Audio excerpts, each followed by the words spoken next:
Before the Zune even had a name, the portable music market was already won. Apple launched the iPod in 2001, and by the time Microsoft decided to challenge it, over 100 million iPods had been sold worldwide. The device wasn't just a gadget, it was culture. The white earbuds became a status symbol, the click wheel was imitated but never matched, and iTunes had already locked in millions of credit cards. Every competitor that tried to break in, like Creative Zen or Rio's Players, found a wall of customer loyalty and an integrated experience they couldn't replicate. Your music library lived in iTunes, moving meant starting over. When Microsoft finally stepped into the ring in 2006, the iPod wasn't just the champion, it was the entire stadium, the refs, and the crowd. The game was already over. Before we open the case file, hit subscribe for more product autopsies, drop the gadget you want investigated next in the comments, and tap like so we can keep digging up the tech everyone tried to forget. By the time Microsoft started seriously planning a rival, the window of opportunity had already slammed shut. The iPod launched in 2001 and spent 5 years building an unassailable fortress. In that time, Apple refined the hardware through 5 generations, added video, a color screen, and the iTunes Music Store had become the largest digital music retailer on the planet. Meanwhile, the market for portable music players was already saturated. Most people who wanted one had one, and it was invariably an iPod. Any latecomer wouldn't just be competing against a product, they'd be asking millions of users to abandon years of curated playlists and purchase tracks. Microsoft, however, thought its Windows monopoly could muscle into the music game. That assumption would prove dead wrong. Microsoft actually tried to catch up years before the Zune. In 2004, it launched MSN Music, a digital storefront that used its own Plays for Sure DRM, hoping to create an open standard that multiple device makers could use. But it flopped. 2 years later, Microsoft pulled the plug on MSN Music and instantly announced the Zune, a new player, a new store, and a completely new DRM scheme that was incompatible with the old one. According to Wikipedia, this about face left early adopters high and dry. Any music they'd bought through MSN Music wouldn't transfer to their shiny new Zune. It was a brutal pivot that fractured whatever tiny user base existed and broadcast a clear message. Microsoft was starting over in a race it was already half a decade behind. The company that could bulldoze competitors with Windows was flailing in a market where timing was everything.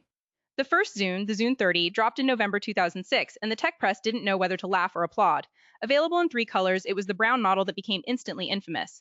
While Apple polished its sleek metal and white aesthetic, Microsoft bet on a matte brown finish that one blog compared to a 1980s car interior. The hardware itself wasn't bad, a 30 gig hard drive, a vibrant screen, and a unique wireless syncing feature that let you share songs with nearby Zune owners. Tech Bloat notes that in some ways it offered a better user experience, but by 2006 these innovations felt like adding a sunroof to a car that was already heading into a wall. The iPod had already defined what a music player should look and feel like, and the market had no appetite for a brown do-over. But the real damage was done before anyone plugged in a pair of headphones. The Zune's biggest blunder was its total break with the past. Early Microsoft adopters who had invested in MSN Music's Plays for Sure ecosystem suddenly found their tracks were useless on the new device. There was no migration path, no credit, no apology. You had to buy your songs all over again or stick with your old player. It was a slap in the face to the few loyalists Microsoft had. Meanwhile, anyone shopping for a music player could see the pattern. Microsoft had already abandoned one music store after just 2 years. Why trust the next one? This DRM roulette sowed distrust at the worst possible moment, right when the company needed users to lock in their libraries. Instead, millions stayed locked into iTunes where their thousands of purchases were safe and synced. Microsoft tried to differentiate with a bold idea subscription service. The Zune marketplace let users download unlimited songs for a flat monthly fee, an all-you-can-eat model that was years ahead of Spotify.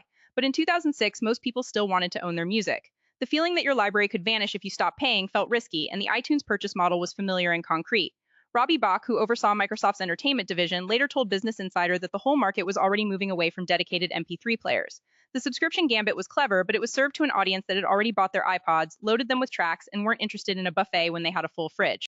The market delivered its verdict through cold, hard numbers. According to Time, Zune player revenue hit $185 million in the 2007 holiday season. For a new entrant, that might seem decent until you look closer. That number was already far below Microsoft's internal hopes, and it included sales from discounted inventory. Then, in the 2008 holiday season, revenue plummeted to $85 million, a staggering 54% drop. Meanwhile, in that same 3-month window, Apple reported iPod revenue of 3 times this to $7 billion. That's not a competition, that's a rounding error. The Zune's best quarter was pocket change compared to the iPod's worst. The market wasn't just rejecting the Zune, it was actively rewarding Apple for ignoring it. The message was clear: this product had no momentum, no growing fan base, and no future.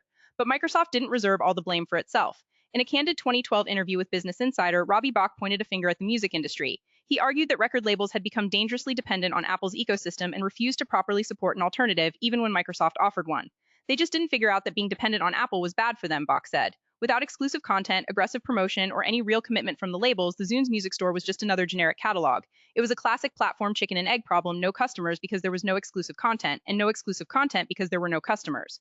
Bach also noted that the dedicated portable music player market was already collapsing when Microsoft finally arrived. They showed up to a party that was already over. By 2011, the Zune's pulse was faint, but Microsoft seemed unable to call the time of death. ZDNet reported that when Bloomberg claimed the hardware was being discontinued, Microsoft officials' response was so convoluted it was impossible to tell if they were confirming, denying, or just ignoring the question. Then, PC Mag captured the soap opera in real time. The official Zune support Twitter account first denied any discontinuation, calling a website message an error, only to later clarify that support would continue for existing devices, but no new hardware was coming. It was a masterclass in mixed messaging that baffled the few remaining fans. Microsoft appeared ashamed to admit that its would-be iPod killer had become an orphan product. The Zune wasn't just dead, it was stuck in limbo, with no one willing to hold a funeral. The actual plug was pulled quietly, with no ceremony. Business Insider confirmed that Microsoft ceased Zune hardware production in 2011, but the services staggered on like a zombie.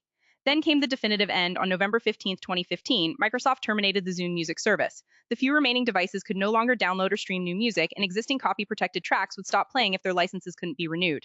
For the loyalists who still cherished their brown bricks, it was a gut punch. Their devices were now hollow shells. It was a quiet, unceremonious burial for a product that had once been hyped as the challenger to Apple's throne. The servers went dark, and the Zune ecosystem vanished from the internet. So why did a well-built device from one of the world's richest companies fail so completely? The answer isn't hardware, it's timing, ecosystem, and a fundamental lack of necessity.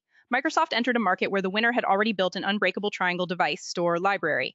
The Zune arrived with comparable features but no reason for anyone to switch. Even its own architect, Robbie Bach, later conceded it was too little too late. The portable music player war was already lost because the iPod didn't just own the category, it defined it. The Zune was an answer to a question nobody was asking. Its story is a cautionary tale. A product doesn't fail because it's bad, it fails because it's unnecessary. And in the ruthless graveyard of tech, being unnecessary is the deadliest sin.